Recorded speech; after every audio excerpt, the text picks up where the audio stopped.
Men aren't complicated.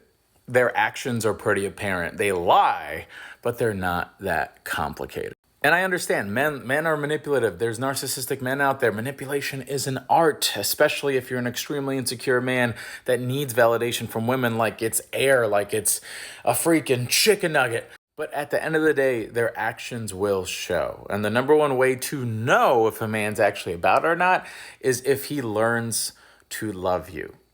That's it. Is he learning to love you? But in order to really know that, you have to give him opportunities and verbalizations and communications and sharing.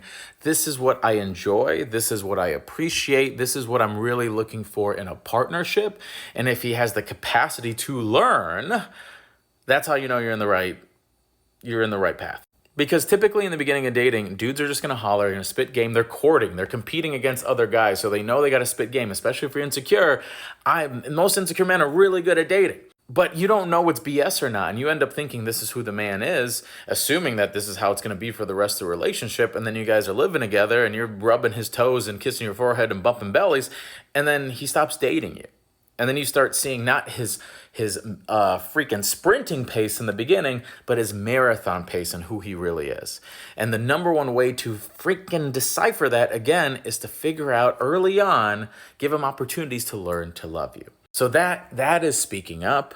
That is having the conversations. That is saying the things. Don't be the cool girl. Don't be this fear of, well, I don't want to rock the boat. And what if he leaves and all that? That's just scarcity.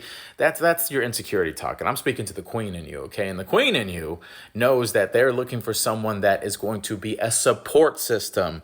Keyword support. Keyword partner. We ain't looking for a relationship just to bump bellies and suck toes with. We're looking for a partnership that's lifelong that we can build life with. And that's going to require certain communications, checking in and all that, yes, even early on. And if you can start practicing this, and the easiest way is just like, what are my non-negotiables?